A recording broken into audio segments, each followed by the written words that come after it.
organizing committee for inviting me here to talk today. I'd also like to thank my colleague, and you can't read his name, Dr. George Verduri, who is a vet in our group who helped me put together this presentation. Let me back up. Today I would like to talk to you about the biorisk management in animal laboratory use. There's been a long relationship between biomedical advancement and the use of animals. Many pioneers in medicine and in biology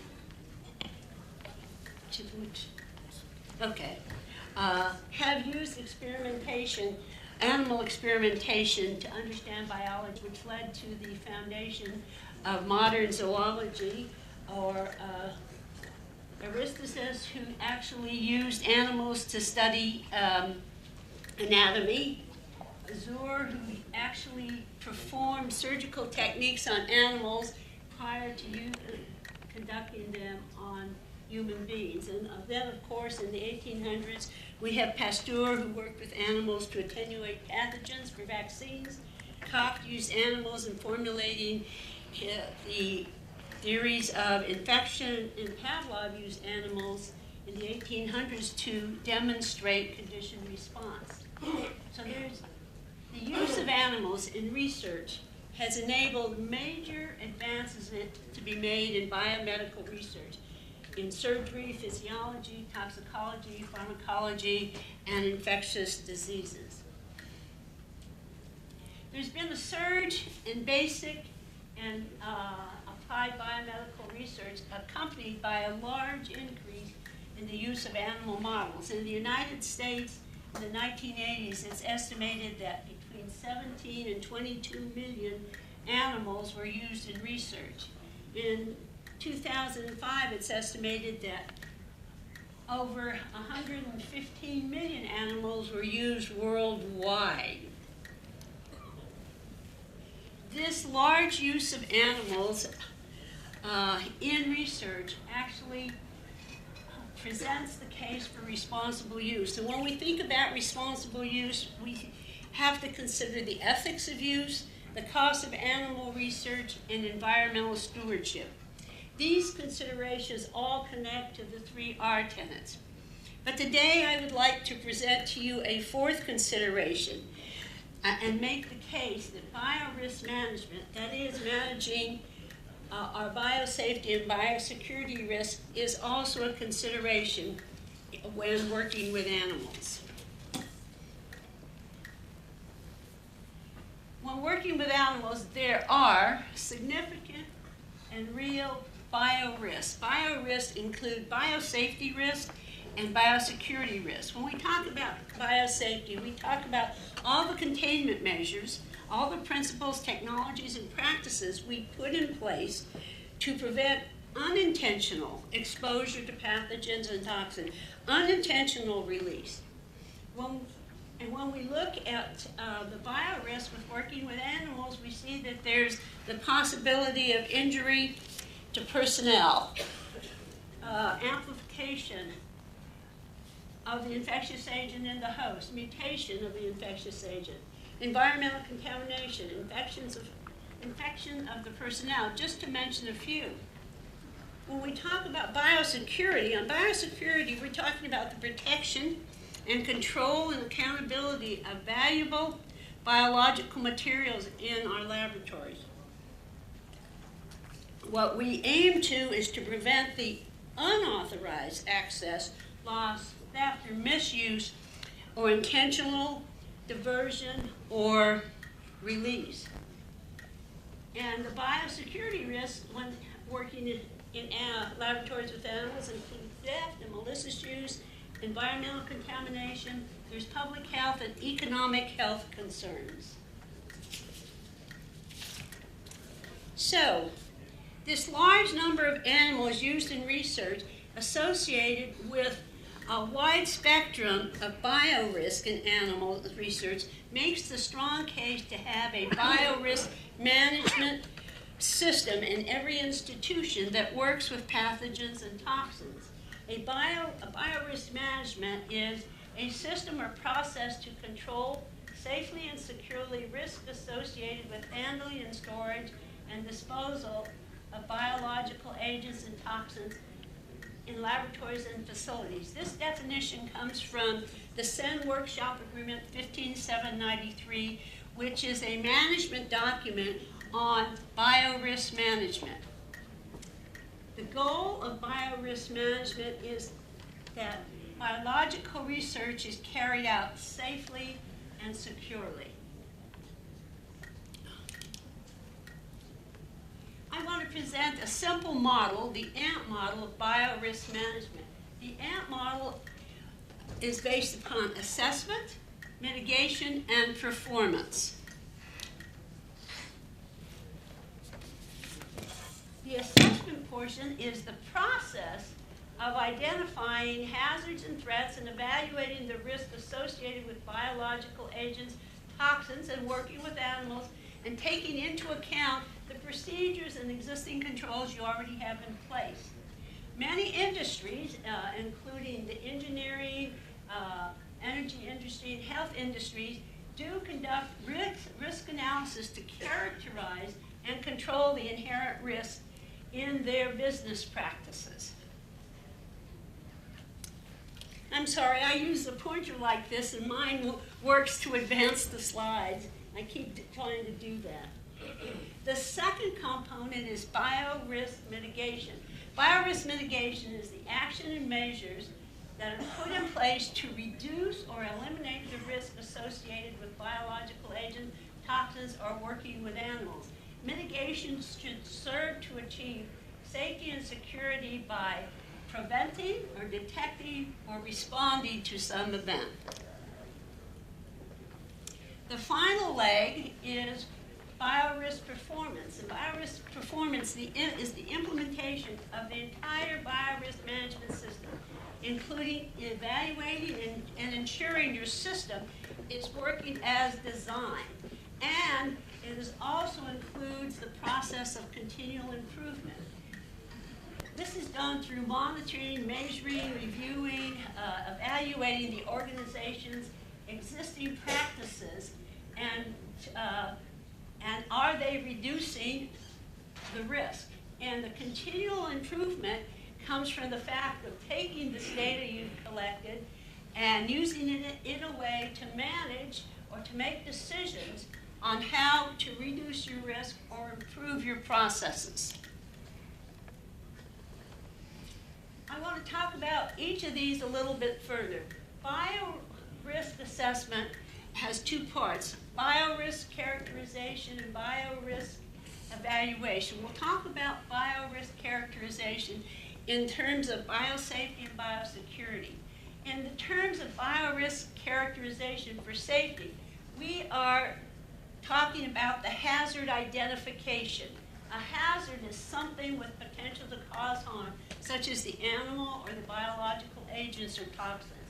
When we're conducting our hazard identification, we have to ask several questions. What are the risks associated with working with a particular species? What are the properties of the agents and toxins with which we're working? What is its pathogenicity? What is its mode of infection? What are the procedures and tests that are to be performed using the animals? What equipment are we going to be using? What policies are in place? What is the training of the person that's going to be conducting procedures? What is their experience? We also have to ask what changes are expected in the animal due to our experimentation. And we also ask, how do these impact the personnel, the community, and the environment? We need to think about zoonosis. Sorry. So, these are just a few of the risks associated with handling animals. There's physical injury, variability in conditions and outcomes. You might have a heavier reliance on PPE, which makes it harder to conduct procedures. And there may be the personal behavior of an individual, and of course, zoonosis. Then in biosecurity, when we talk about biosecurity, we talk about the threat identification. A threat is a person or an organization that has the intent to cause harm. They seek to acquire and use something to cause harm. And the questions we need to be asking ourselves now are, what are the adversaries in our community? Do we have terrorist adversaries, or do we have animal rights activists? We need to understand what is in our community. Not only that, we need to understand their motives. We need to understand their capability. That's their scientific capability as well as their financial means. And we need to understand our institutional vulnerabilities. So when we talk about biosecurity or threat identification, we generally talk about motive, means, and opportunity. Now, when we talk about a hazard and a threat, vial of a pathogen in a freezer or a disgruntled employee sitting at home, in and of themselves are not risks. They only become risks when they are put into a situation. So when you are working with some animal experimentation using a pathogen, now the hazard in the situation becomes a risk.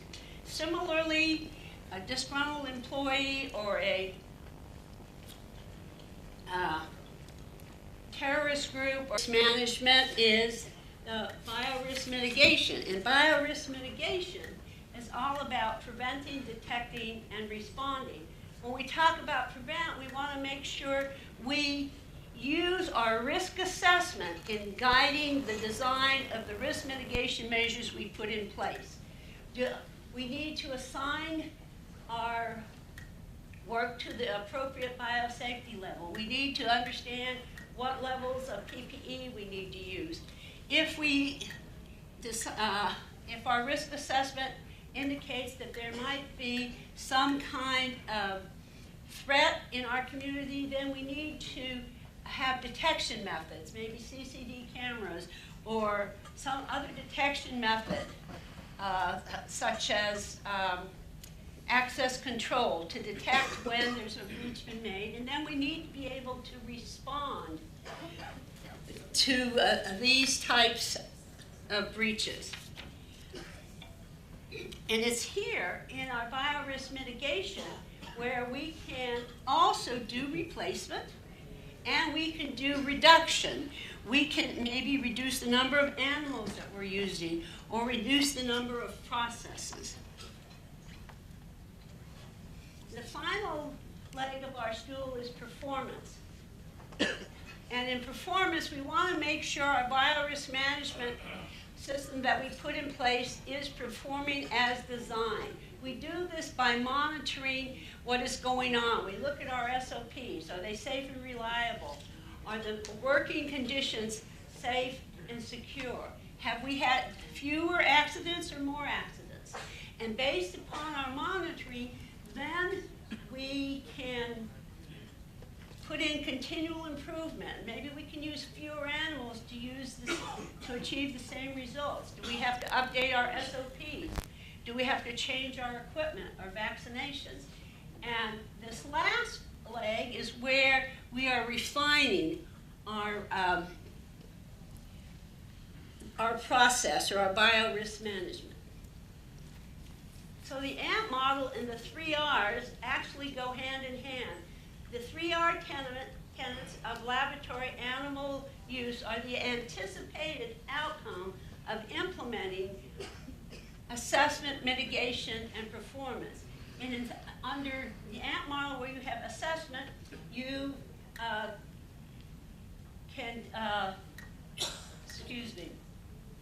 you can look at the R of replacement. Mitigation is also replacement and reduction, and performance is refinement.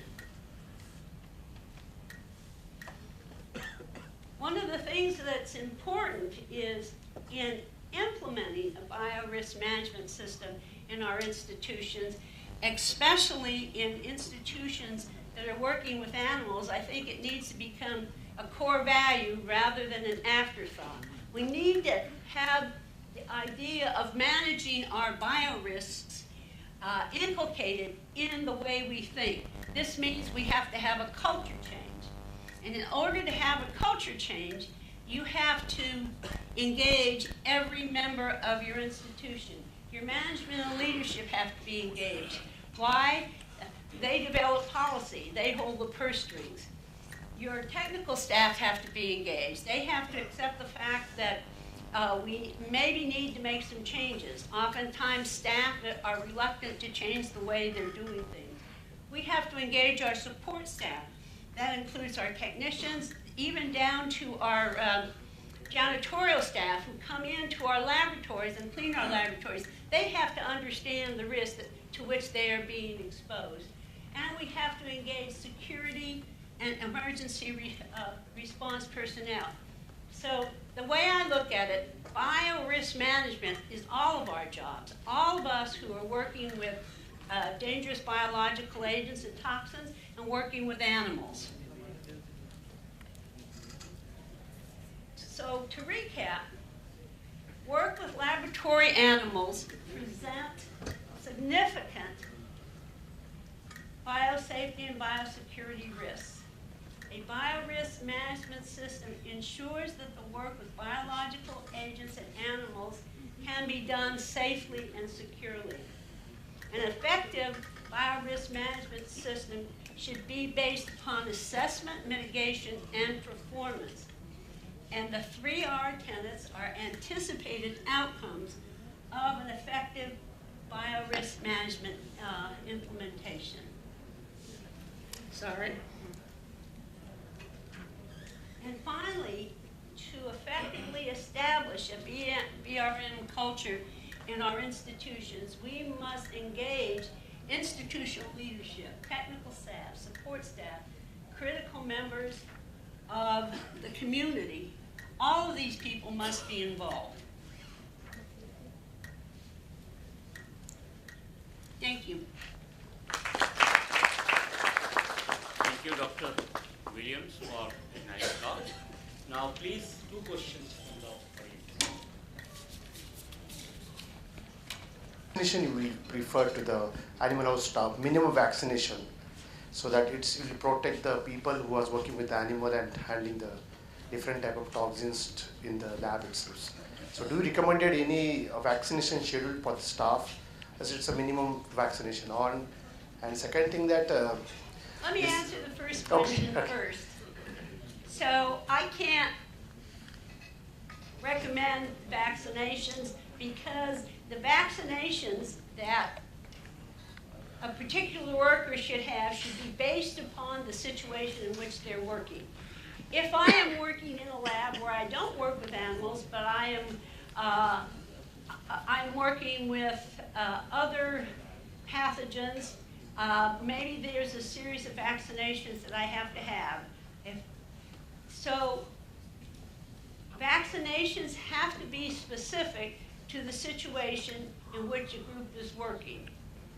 yeah, but there could be some minimum vaccination. No, maybe there's some minimum vaccinations, and the minimum vaccinations may be a requirement of each individual institution or state or country.